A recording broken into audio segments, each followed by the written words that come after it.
Perkenalkan, nama saya Satria Bagus Pamungkas, NRP 20352011128. Saya akan mempraktekkan 5 submateri yang ada di fisika pada kehidupan sehari-hari, yaitu antara lain tekanan hidrostatis, hukum Archimedes, hukum Bernoulli, hukum Pascal, dan persamaan kontinuitas.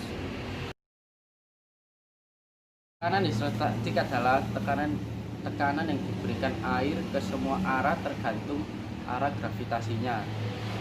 Semakin dalam jarak antara permukaan air dan kedalaman, semakin besar gaya itu, dan semakin kecil jarak permukaan dan kedalaman itu, semakin kecil juga gayanya.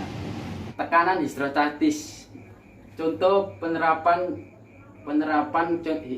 tekanan hidrostatis pada kehidupan sehari, contohnya seperti gayung ini.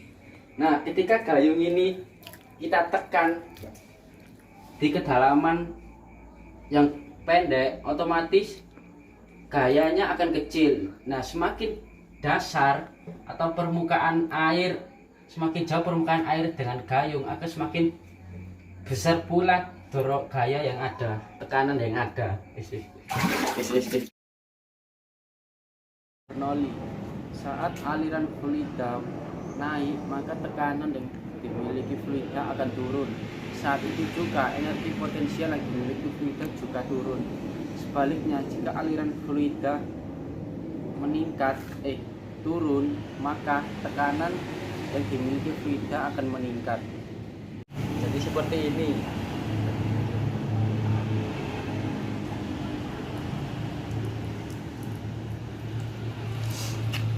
Nah, kita bisa lihat jarak antara lubang ini dan lubang ini kan kecil, otomatis mancurnya itu akan semakin kecil, dan titik bawah semakin besar, semakin panjang jarak antara permukaan air dan titik ini, maka semakin besar pula mancurannya. Ya, seperti ini. Nah, Pascal. Jika tekanan eksternal diberikan pada sistem tertutup, maka tekanan pada setiap titik fluida akan bergerak sebanding dengan tekanan eksternal yang ada. Bahwa kenaikan tekanan pada permukaan fluida harus diteruskan ke segala arah fluida. Hukum Pascal pada kehidupan sehari-hari adalah dongkrak mobil. Sistemnya itu seperti kayak gini.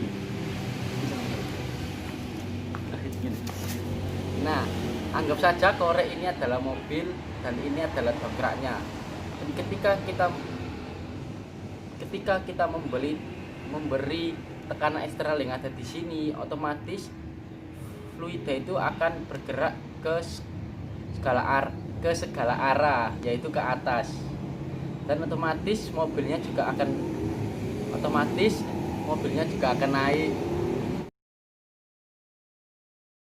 Hukum Archimedes.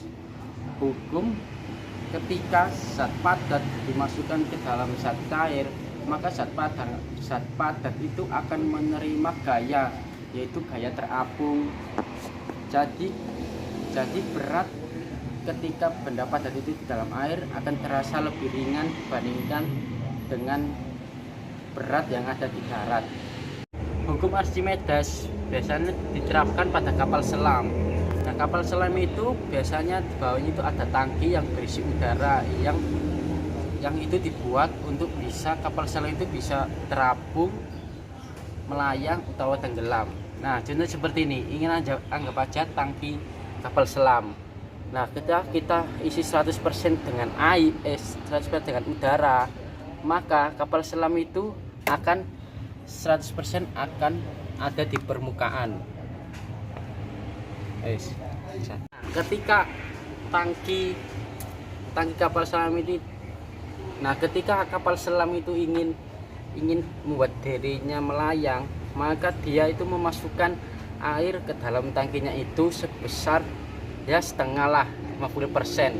Nah, jika kita terapkan di sini, maka lihat, benda itu akan setengah itu di air dan setengah itu di udara. Ketika kapal selam itu ingin tenggelam, maka tangki udara itu akan 100% diisi dengan air, seperti halnya dengan botol ini, maka kapal selam akan 100% tenggelam. Nah, dan ketika kapal selam itu ingin naik ke permukaan lagi, maka air itu akan didorong untuk keluar lewat tangki yang ada di bawah. Persamaan kontinuitas, persamaan yang menghubungkan kecepatan atau aliran fluida dari satu tempat ke tempat lain, seperti fluida yang masuk ke dalam pipa. Massa fluida yang masuk ke dalam pipa itu harus sama dengan massa yang keluar dari pipa itu, meskipun pipa yang mengeluarkan air itu diameternya kecil ataupun besar. Ya, intinya massa yang masuk harus sama dengan massa yang keluar. Sama seperti keran ini, yaitu mengalirkan air. Massa air atau fluida yang masuk ke dalam selang ini harus sama dengan massa yang keluar dari sisi ujung pipa yang lain. Contohnya seperti ini. Nah, massa yang masuk ke dalam ujung pipa itu harus sama dengan massa yang keluar itu, meskipun keran ini aku kecilin, aku perbesar, itu massanya sama, namun kecepatannya itu berbeda. Itu dia tadi penerapan 5 submateri pada kehidupan sehari-hari, dan saya mohon maaf ketika ada salah kata ataupun bicara komunikasi saya kurang sistematis. Selebihnya mohon maaf. Wassalamualaikum warahmatullahi wabarakatuh.